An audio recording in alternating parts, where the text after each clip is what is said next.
جس نے بھی حضور کی توہین کی تو جس دور میں جس بدبخت نے بھی کی تو محمد عربی کے غلاموں نے انہیں کیفر کردار تک پہنچایا تھا۔ 1929 کو جب لاہور کے اندر ایک راجپال نامی پبلشر اس نے حضور کی توہین پہ ایک کتاب شائع کی تو ہر طرف صدائے احتجاج بلند ہوئی، اور علم الدین جس کا نام ہے، جس کا مجھے آج موضوع دیا گیا ہے، علم الدین 21 سالہ یہ نوجوان تھا۔ جب اسے یہ خبر ملی کہ راجپال نے حضور کی گستاخی کی ہے تو یہ خود کو کہتا ہے توف ہے تمہارے اوپر کہ تمہارے ہوتے ہوئے وہ گستاخ ابھی تک زندہ ہے۔ غازی علم الدین داتا صاحب رحمت اللہ علیہ فجر کی نماز پڑھتے ہیں اور پھر ہاتھ اٹھا کے کہتے ہیں علی حجویری تیرے قدموں میں آ کے بیٹھا ہوں، میں ایک مزدور کا بیٹا ہوں، میرے پیچھے کوئی جماعت نہیں، کوئی لابی نہیں، کوئی بھی نہیں میرے پیچھے، اور میں یہ دعا کرنے کے لیے بیٹھا ہوں کہ آپ میرے لیے دعا کرو کہ اللہ اس کام کو سر انجام دینے کی مجھے توفیق دے۔ یہ دعا مانگ رہا تھا تو وہاں ایک مجذوب تھا، اس نے ہار اٹھایا اور علم الدین کے گلے میں ڈال دیا، اور یہ اس بات کی تائید تھی کہ علم الدین تیرے پیچھے علی حجویری کی دعائیں ہیں۔ آپ گھر آئے 11 یا 12 بجے کے درمیان، آپ گھر سے نکلے، بھیس بدل لیا اور سیدھے راجپال کی دکان پہ گئے۔ وہاں 2 محافظ کھڑے تھے، اور جب آپ اندر داخل ہوئے تو وہ کتابوں کو ترتیب دے رہا تھا، سیٹ کر رہا تھا، اور علم الدین نے آواز دی راجپال۔ جب راجپال کو آواز دی تو اس نے پلٹ کے دیکھا اور کہا تو نے یہ کیسے سوچ لیا اور یہ تو نے کیسے جرت کی کہ تو میرے محبوب کی ناموس پہ حملہ کرے؟ تجھے اس بات کا پتہ نہیں تھا کہ محمد عربی کے غلام ابھی زندہ ہیں؟ آپ نے خنجر نکالا اور پے در پے وار کیے اور اس کو واصل نار کیا۔ آپ باہر نکلے تو محافظ قاتل قاتل کی آوازیں لگانے لگے۔ فرمایا میں بھاگنے والا نہیں، وہاں نلکا تھا، وہاں اس کو خنجر کو پانی سے صاف کیا، اپنے کپڑوں کو پاک کیا، تو آپ سیدھے تھانے چلے گئے، آلہ قتل پیش کیا اور گرفتار ہو گئے۔ یہ خبر جنگل میں جس طرح آگ پھیل جاتی ہے اس طرح یہ خبر پورے لاہور میں پھیل گئی کہ ایک 21 سالہ ان پڑھ علم الدین اس نے راجپال کو واصل نار کر دیا ہے۔ علامہ اقبال نے سنا تو وہ کہتا سی گلیں ہی کردے رہ گئے تے ترخانہ دا منڈا بازی لے گیا۔ پیر میر علی شاہ صاحب اسلام آباد سے چل پڑے۔ کسی نے کہا حضرت کہاں کے ارادے ہیں؟ کہا یار آج میں اس جنے دی زیارت کرن واسطے جا رہے ہیں جنہیں میرے نبی محمد دا دل خوش کر دیتا ہے۔ ضیاء الدین سیالوی رحمت اللہ علیہ وہ بھی آپ کی خدمت میں ہیں۔ یہ وہ شخصیات ہیں جن سے لوگ مصافحہ کرنا، ملاقات کرنا اعزاز سمجھتے تھے۔ ملاقات کے لیے وقت نہیں ملتا تھا، اتنے مصروف اور اتنے بڑے لوگ ہیں، لیکن اتنی بڑی بڑی شخصیات علم الدین سے ملنے آ رہی ہیں۔ پھر لاہور سے آپ کو رات کی تاریکی میں میاں والی منتقل کیا گیا اور اس کو راز میں رکھا گیا۔ جب علم الدین میاں والی داخل ہوئے نا تو وہاں ایک مجذوب تھا، وہ اپنی دنیا میں رہتا تھا، نہ کسی کی سنتا تھا نہ کسی کو سناتا تھا۔ اللہ والوں کی اپنی دنیا ہوتی ہے، وہ مجذوب تھا، نہ کسی سے بولتا تھا نہ کسی کو پاس بٹھاتا تھا۔ جب علم الدین کی خوشبو اس مجذوب نے سونگی، اس عاشق رسول کی آمد کی خوشبو ملی، تو یہ سڑکوں پہ دوڑنے لگا، یہ گلیوں میں بھاگنے لگا، یہ لوگوں کی کنڈیاں کھڑکانے لگا۔ لوگ باہر نکلتے کہتے تم اندر بیٹھے ہوئے ہو، محمد عربی کا غلام تمہارے شہر میں آیا ہوا ہے۔ لوگوں نے کہا ہمیں اس بات پہ تعجب ہے، نہ تو بولتا تھا نہ تو چلتا تھا۔ کہا میں آج بھی نہیں بولتا ہوں لیکن آج مجھے بلایا جا رہا ہے۔ کہا کبھی تم وہاں سے اٹھے جا رہا ہے۔ علم الدین کو وہاں ایک اذیت والے کمرے میں رکھا گیا اور وہاں آپ نے وقت بھی کچھ گزارا، اور وہاں کا جو چوکی دار تھا اس کا بیان سنو۔ وہ کہتے ایک دن میں علم الدین کو دیکھا کہ چہرے پہ بڑی رونق ہے، آنکھیں چمک رہی ہے اور ہاتھ میں تسبیح ہے اور الحمدللہ الحمدللہ الحمدللہ کی تسبیح پڑھ رہا ہے۔ تو چوکی دار کہتا میں نے کہا علم الدین آج تو بڑا راضی ہے، کہا میں اپنے مقدروں پہ ناز کروں، آج میں محمد عربی کی چوکھٹ پہ حاضر تھا۔ کہا مولا علی رضی اللہ تعالیٰ عنہ تشریف لائے اور مجھے حضور کی خدمت میں پیش کر دیا۔ میں سو جاؤں یا مصطفیٰ کہتے کہتے، کھلے آنکھ صلی علی کہتے کہتے۔ یہ مقدروں کی بات ہے، جو اس کے نام پہ مر مٹتے ہیں، جو ان سے محبت کرتے ہیں، وہ محبت کا صلہ بھی دیتے ہیں۔ یار ایک شخص تھا جس نے ساری زندگی بادشاہوں کی مدح میں لکھا تھا، لیکن جب فالج کا اٹیک ہوا، مر کے بستر پہ آیا، زندگی موت کی جنگ لگ گئی، نظریں دروازے پر ہیں کہ ابھی کوئی دکھتے ہوئے زخموں پہ مرہم پٹی رکھے گا، کوئی میرے لیے پھول لائے گا، کوئی دو محبت برے کلمات کہے گا۔ غم جانتے اس وقت تکلیف دیتا ہے جب کوئی غم گسار نہ ہو، جب غم بانٹنے والے ہوں تو غم غلط ہو جاتا ہے۔ جب کوئی بھی نہ آیا، بصیری کے دل کا آئینہ ٹوٹ گیا، کہتا چھوڑ بصیری، یہ دنیا تو بے وفا ہے، ساری زندگی ان کی مدح میں لکھا کچھ نہ ملا۔ کہا نہ قلم توڑوں گا نہ کرتاس پھاڑوں گا، کہا پہلے دنیا والوں کی مدح میں لکھا تو کچھ نہ ملا، آج میں اس کا نغمہ لکھوں گا جو امام الانبیاء ہے، جو آمنہ کا لال ہے۔ قلم لے کے کیا لکھتا ہے؟ مولا یصلی وسلم دائماً آبادا۔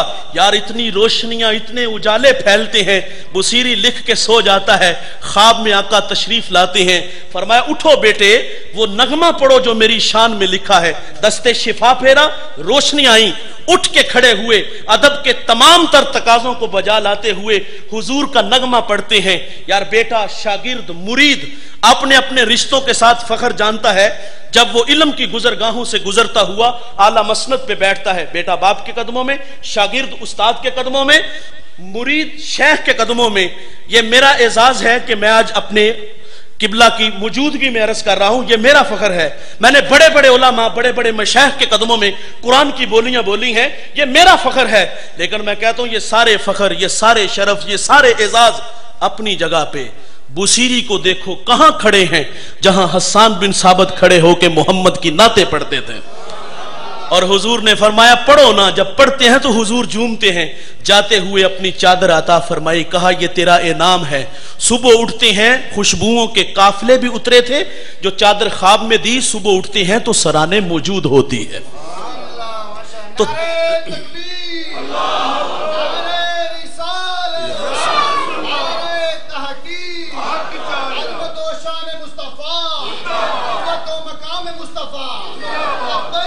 یا رسول اللہ، یا رسول اللہ، یا رسول اللہ۔ علم الدین نے کہا کہ مولا علی آئے تھے اور مجھے حضور کی خدمت میں پیش کر دیا۔ حضور تخت نبوت پہ تشریف فرما تھے، وہاں اور بھی لوگ تھے۔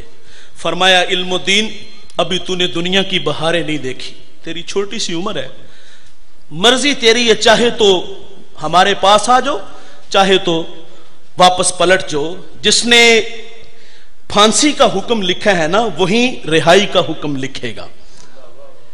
تو علم الدین نے جب یہ بات کی نا، تو چوکیدار کہتا ہے علم الدین پھر تو نے زندگی مانگ لی، کیونکہ حضور نے فرمایا چاہے تو زندگی لے لو، چاہے تو آ جاؤ۔ تو اس چوکیدار نے کہا پھر زندگی لے لی، مانگ لی؟ تو آپ فرماتے تو بڑا بھولا آدمی ہے، میں نے اس وقت سودا کیا تھا جب میں نے حضور کو دیکھا نہیں تھا ابھی، تو جان لے کے آگے بڑھ گیا تھا، اب تو محمد عربی کو دیکھ لیا ہے، اب تو دیکھ آیا ہوں، پہلے ان ڈٹھا معاملہ تھا، نام پہ جان دینے کے لیے تیار تھا، اب تو محبوب کو دیکھ آیا ہوں۔ شہادت سے 4 دن پہلے حضرت غازی علم الدین شہید فرماتے ہیں میری خواب میں حضرت موسیٰ علیہ السلام تشریف لے آئے، اور میں نے عرض کی کہ بندہ نواز اس کال کوٹھڑی میں اتنی کرم نوازی؟ کہا علم الدین تیری بڑی شان ہے، میں حضور کی بارگاہ میں حاضر تھا اور میں نے وہاں تیرا تذکرہ سنا ہے، اور یہاں میں نے جب تیرا تذکرہ وہاں سنا تو میرا جی چاہا کہ میں تجھے دیکھ کے آؤں، تجھے مل کے آؤں۔ غازی علم الدین شہید رحمت اللہ علیہ نے وہ مقام پایا، وہ عزتیں انہیں نصیب ہوئی، اور غازی علم الدین سے ضیاء الدین سیالوی رحمت اللہ علیہ بھی ملاقات کے لیے آئے، اور جب انہوں نے ملاقات چاہی تو آپ فرماتے ہیں کہ میرے لائق کو حکم ہو تو بتاؤ. تو علم الدین کہتے ہیں حضور مجھے سورہ ملک کی تلاوت ہی سنا دو. ضیاء الدین سیالوی بڑے پکے حافظ تھے, چشتی خاندان ہے, اور چشتی خاندان میں یہ بطور وظیفہ اس کو پڑھا جاتا ہے. تو جب یہ بات کی تو آپ نے سورہ ملک پڑھنا شروع کی. پڑھتے ہیں تو بھول جاتے ہیں, متشابہ لگتا ہے, پھر پیچھے سے لگتے ہیں. تو آپ علم و دین جو ہیں ساتھ ساتھ لقمے دیتے ہیں. ملاقات کے بعد باہر آئے, لقمے دیتے ہیں. ملاقات کے بعد باہر آئے تو کسی نے کہا حافظ جی آپ تو بڑے پکے حافظ تھے اور آپ بار بار بھول رہے تھے. آپ فرماتے ہیں میں بھول نہیں رہا تھا, مجھے بلایا جا رہا تھا. کہا کیا مطلب؟ کہا یہ بتانا مقصود تھا, علم و دین کا علم ظاہر کرنا مقصود تھا. تو غازی علم الدین شہید شہادت سے ایک دو دن پہلے جو ہے 30 اکتوبر اور 31 اکتوبر کو پھانسی دینے سے پہلے میاں والی کی سڑکوں پہ حضور نبی رحمت صلی اللہ علیہ وسلم کی میلاد کی محفلیں سج جاتی ہیں. اور آخری ملاقات آپ کے گھر والوں کی ہوئی تھی, اور اس ملاقات میں آپ نے اپنے گھر والوں سے کہا تھا کہ جو بھی مجھے ملنے آئے وہ روئے گا نہیں, کیونکہ یہ وقت اور یہ اعزاز کی بات ہے, کوئی شرمندگی والی بات نہیں ہے. تو فرمایا کوئی روئے گا نہیں. بہن بھابیاں بھائی آئے تو وہ آئے اور ملاقات کے چلے گئے. کسی کی آنکھوں میں آنسو نہیں تھے, لیکن جب ماں آئی تو ضبط کے سارے بندھن ٹوٹ گئے. ماں رونے لگی. تو علم الدین فرماتے اماں جان خاموش ہو جائیں, یہ تو شکر کرنے کا وقت ہے کہ اللہ نے آپ کے بیٹے کو یہ اعزاز بخشا ہے. کہا یہ رونے کا وقت نہیں. پھر ماں کو کہا ماں قیامت کے دن جب اللہ ان ماؤں کو بلائے گا جن کے بچوں نے حضور کی ناموس, حضور کے دین کے لیے قربانیاں دی ہوں گی, تو میدان محشر میں بڑی بڑی جو ہے نا وہ عزت والی خواتین آئیں گی. سیدہ فاطمہ الزہرا بھی آئیں گی اور کہیں گی کہ مولا میرے بچوں نے دشت نینوا کو میدان کربلا بنایا تھا, میرے بچوں نے کربلا میں تیرے دین کی خاطر اپنی جانیں قربان کی تھی. وہاں غازی علم الدین کہتے ہیں ماں وہاں حضرت زینب بھی ہوں گی اور وہ اون محمد کی بات کریں گی کہ میرے بچوں نے تیری راہ میں اپنی قربانی پیش کی. تو علم الدین کہتے ہیں ماں تو بھی قیامت کے دن رب کو کہنا کہ میں ایک ماڑی اور مسکین عورت ہوں, اور محبوب اے اللہ تیرے محبوب کی عزت پر میرے بیٹے نے قربانی دی تھی. علم الدین کہتے ہیں ماں یہ اعزاز والی بات ہے یا رونے والی بات ہے؟ ماں کی آنکھوں میں آنسو تھے. جب علم الدین نے یہ بات کی تو لبوں پہ مسکراہٹ پھیل جاتی ہے. علم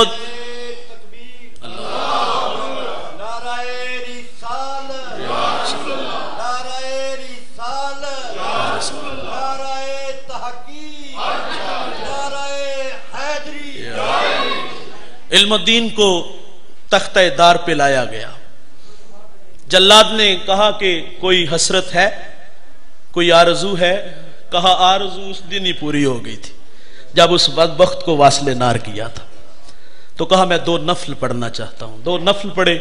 جلاد نے ہاتھ اور پاؤں رسیوں سے باندھ دیے. کہا یہ کیا کر رہے ہو؟ کہا علم الدین جب تختہ کھینچا جائے گا نا تو تڑپے گا, تو میں اس لیے باندھ رہا ہوں. فرمایا جسے تو تختے پہ چڑھائے وہ تڑپتا ہے, اور جو خوشی سے آئے, جو مرضی سے آئے وہ نہیں تڑپتا. اس نے کہا علم الدین یہ باتیں ہیں, میں نے بڑے بڑے جوانوں کو, بڑے بڑے پہلوانوں کو تختہ دار پہ لٹکایا تو انہیں پھڑکتا تڑپتا دیکھا ہے. کہا تو نے قاتلوں کو پھانسی دی, تو نے چوروں کو پھانسیاں دی, تو وہ تڑپے, وہ کرلائے. کہا اس نے محمد عربی پہ اپنی جان قربان کی ہے, یہ نہیں تڑپے گا. غازی علم الدین شہید رحمت اللہ علیہ شہادت کا تاج جوڑا پہنتے ہیں اور اپنے اللہ کے حضور حاضر ہو جاتے ہیں. آپ کو لوارسوں کے قبرستان میں دفن کیا گیا, پھر باقاعدہ احتجاج ہوئے, اور پھر علم الدین کو وہاں سے جو ہے وہ نکالا گیا. لوگ جو ہے وہ بیلچے لے کے آگے وہاں سے مٹی اٹھانے کے لیے. جب بیلچوں سے مٹی پیچھے کرنے لگے تو اقبال وہاں کھڑے تھے. کہا یہ عاشق رسول ہے, اس کی قبر کی مٹی کو بیلچوں سے نہیں اپنے ہاتھوں سے پیچھے کرو. تو پھر وہ ہاتھوں سے مٹی پیچھے کی گئی, وہ ایک کمبل میں لپیٹ کر کے رکھا گیا تھا. کہتے جب کمبل اٹھایا نا کتنے دنوں کے بعد اس کو آپ کو وہاں سے نکالا گیا تو جب کمبل کو اٹھایا گیا تو پورے میاں والی کے اندر اس کی خوشبو پھیل جاتی ہے۔ علم الدین رحمت اللہ علیہ کو لاہور لایا گیا اور وہاں 6 لاکھ انسانوں نے آپ کا جنازہ پڑھا تھا، اور جو جنازے کے لیے امام آگے کھڑے ہوئے وہ بڑا معتبر نام ہے، خانہ ذہن سے الجھ گیا، تو ان کی آنکھوں میں آنسو آ گئے، پیچھے ہو گئے۔ کسی نے کہا بڑے بڑے جنازے پڑھائے ہیں، تو آپ فرماتے جب میں جنازے تو بڑے بڑے پڑھائے ہیں لیکن آج تک حضور کی زیارت نصیب نہیں ہوئی۔ کہا میں کھڑا ہوا ہوں تو مجھے محبوب سامنے نظر آ گیا۔ غازی علم الدین شہید رحمت اللہ علیہ کی قبر تیار ہوئی، اور اس قبر میں ہمارے یہاں پڑوس میں وزیر آباد ہے مولانا ظفر علی خان صاحب، وہ وہاں آ کے لیٹ گئے۔ کسی نے کہا یہ تو غازی کے لیے قبر بنائی گئی ہے، کہا قیامت تک غازی لیٹے گا یہاں، اور میں چاہتا ہوں کہ 2 لمحوں کے لیے میں بھی یہاں لیٹ لوں۔ جب باہر نکلے تو آنکھوں میں آنسو تھے۔ کہا کیا ہوا؟ مولانا ظفر علی فرماتے ہیں کہ جب میں قبر میں لیٹا تو میرے سامنے مدینہ الرسول سامنے آ جاتا ہے۔ تو غازی علم الدین شہید رحمت اللہ علیہ نے اپنی جان دے کے حضور کی ناموس کی حفاظت فرمائی۔ اس نے انارکلی ہسپتال روڈ پہ 1 قدم اٹھایا تھا اور دوسرے قدم پر وہ جنت الفردوس میں پہنچ گیا۔